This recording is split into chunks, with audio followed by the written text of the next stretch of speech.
जय भीम साथियों, जय भीम। और साथियों, स्वागत है सबसे पहले तो आप सभी का हमारे चैनल पर।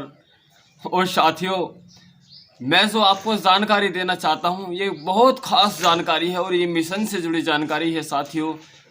यानी बहुजन समाज जो एक मिशन है और मिशन के साथ साथ एक समाज तो हमारा है ही, वही समाज शोषित, पीड़ित, वंचित, यानी जो सदियों से जिसको जिसकी हिस्सेदारी और भागीदारी नहीं मिल सकी है, उसी तबके के विषय में जो SC ST OBC और माइनॉरिटी है, यानी उसी के बारे में मैं जानकारी, खास बहुत अहम जानकारी लेकर आया हूं साथियों।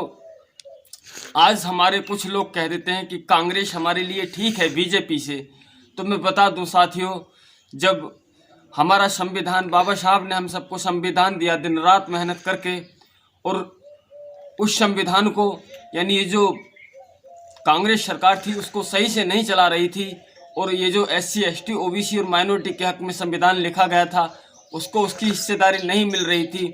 और जब उसको उसकी हिस्सेदारी नहीं मिल रही थी तो उसी वक्त यानी एक OBC समाज में जन्मे एक महापुरुष मान्यवर काशीराम जी, जिन्होंने यानी जिनको ये संविधान की किताब हाथ लग गई, और जब उनको संविधान की किताब हाथ लग गई तो उन्होंने देखा, संविधान को पढ़ा, तो उसमें तो लिखा था यानी सर्व समाजों के लिए लिखा था संविधान में कि सबको सबकी हिस्सेदारी देनी चाहिए और इस देश को प्रेम, नम्रता और सहनशीलता के साथ चलाना चाहिए, कि यहाँ सब इस देश में आपस में मिलजुल के रहें। तो साथियों, मान्यवर काशीराम जी ने अपनी नौकरी छोड़कर गांव-गांव निकल गए वो इस आंदोलन को बढ़ाने के लिए, और उन्होंने जहां तहां जाकर नुक्कड़ सभाएं करनी शुरू कर दी और अपने OBC समाज को भी समझाना शुरू कर दिया, जो ये सोच रहा था कि संविधान हमारे लिए नहीं केवल SC समाज के लिए है। और SC समाज में भी जो 17 जातियाँ हैं वो सोचती हैं केवल संविधान हमारे लिए नहीं, केवल चमार और जाटों के लिए है। तो साथियों, ये बहुत बड़ी भूल है हम लोगों की कि संविधान केवल जाटवों के लिए, चमारों के लिए नहीं। 17 जातियाँ तो SC में आती हैं और OBC में भी बहुत सारी जातियाँ आती हैं। जब 17% यानी 17 जातियाँ आती हैं 22% में, तो OBC तो 52% है, तो उनमें भी 50 जातियाँ आती होंगी साथियों।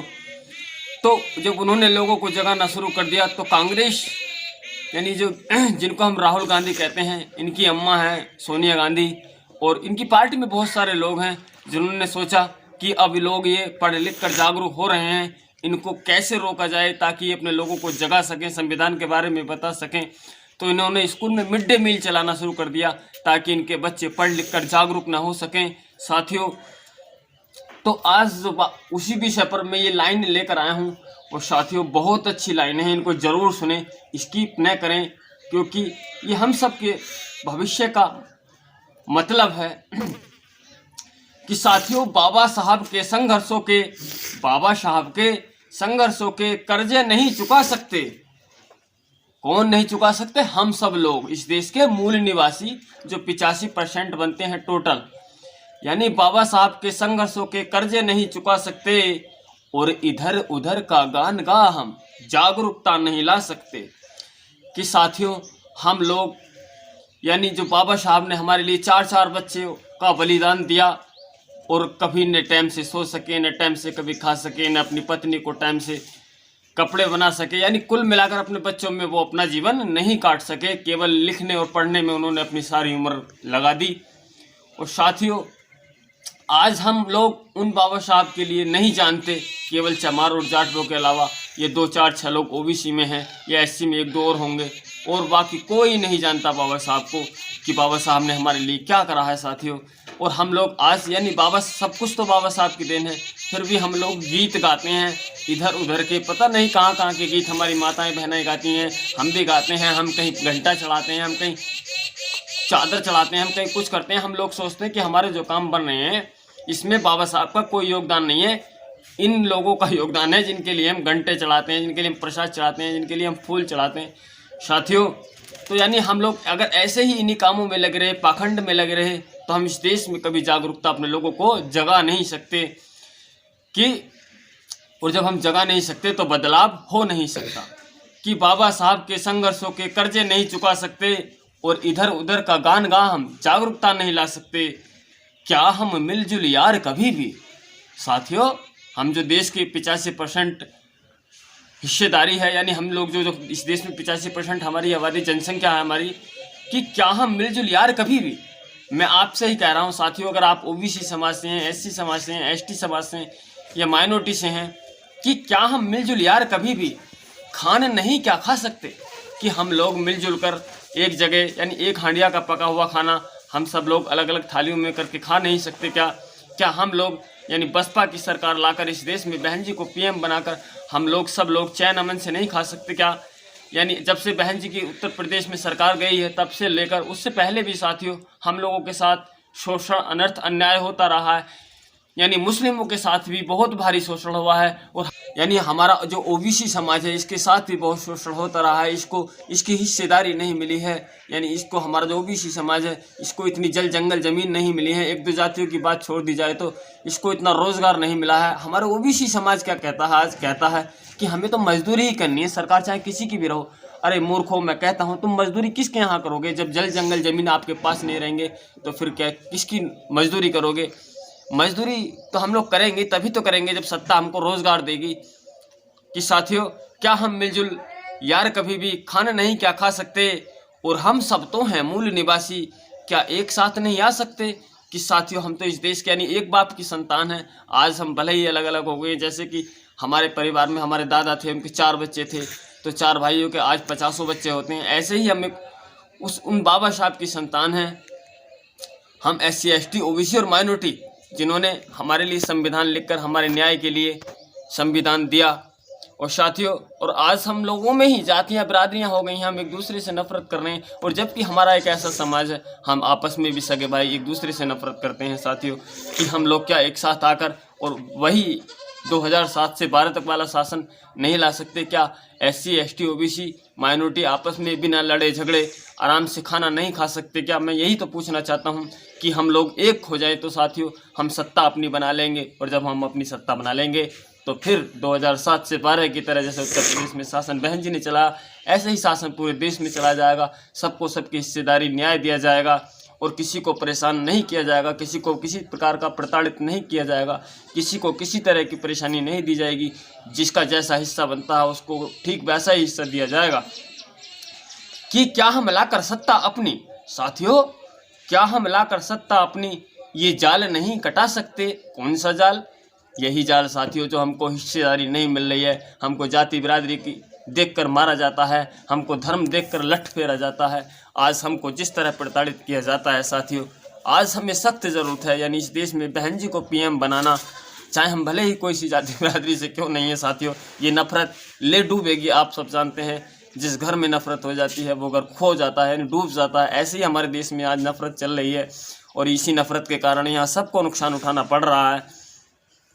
और साथियों, मैं बताना चाहता हूँ कि अगर कोई मुस्लिम हमारे समाज से हमारा वीडियो देख रहा है तो मैं बताना चाहता हूँ कि साथियों, सपा जो सरकार रही है उसमें हमारे मुस्लिम समाज का सबसे ज़्यादा शोषण हुआ है, और कांग्रेस सरकार में सबसे ज़्यादा शोषण हुआ, मुकदमे और इस तरह के केस वगैरह ये हमारे मुस्लिम समाज पर जो लगे हैं वो सपा और कांग्रेस की बदौलत है। केवल बहन जी एक ऐसी लीडर है इस देश को, शेर और बकरी जिनके शासन में एक घाट पर पानी पी सकते हैं, वो बहन जी का ही शासन है। क्या हम लाकर सत्ता अपनी ये जाल नहीं कटा सकते?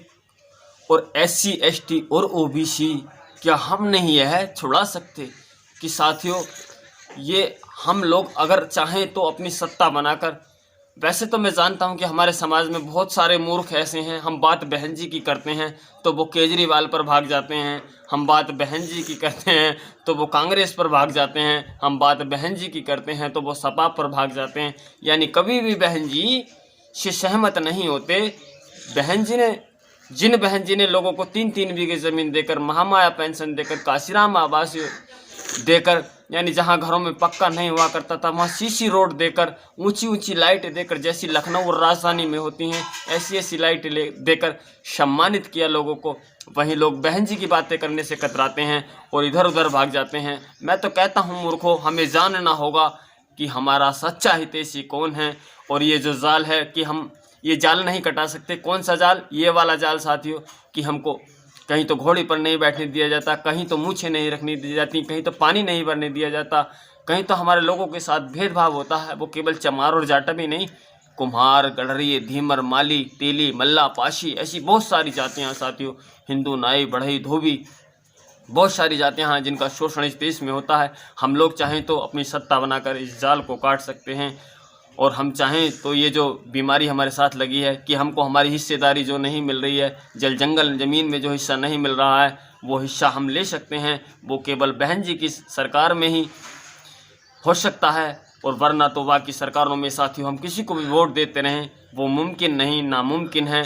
और हम यानी ज़माने की बातों पर न जाएं। और साथियों, हमें अपना वोट दो जगह नहीं बांटना, केवल नगीना सीट पर ही हम अपने चंद्रशेखर भाई को जिता सकते हैं। बाकी सीटों पर हम यानी जो आज़ाद समाज पार्टी है उसको वोट देने का काम नहीं करें, केवल बहन जी को वोट दें और इधर उधर न बटें। बटने से ही हम लोग कमज़ोर होते हैं। इसीलिए तो साथियों मैं बार बार अपील कर रहा हूँ कि हम चाहे भले ही कोई सी जाति बिरादरी में क्यों नहीं हैं, मगर हमें अपना कीमती वोट केवल बसपा को देना होगा, हाथी को देना होगा, क्योंकि हाथी ही तो सबका साथी है। हाथी की तो पूजा भी की जाती है। गणेश कहते हैं कि हाथी नहीं गणेश है, ब्रह्मा विष्णु महेश है साथियों। और आपको मेरी ये पंक्तियाँ पसंद आई हैं तो साथियों वीडियो को जरूर लाइक करें और कमेंट जरूर करें। और आप हमारे चैनल पर नए हैं तो चैनल को सब्सक्राइब कर बेल को ज़रूर प्रेस करें साथियों, और ताकि मैं आपको इस तरह की जानकारियाँ देता रहूं। और चलते हैं। जय भीम, नमो बुद्धाय।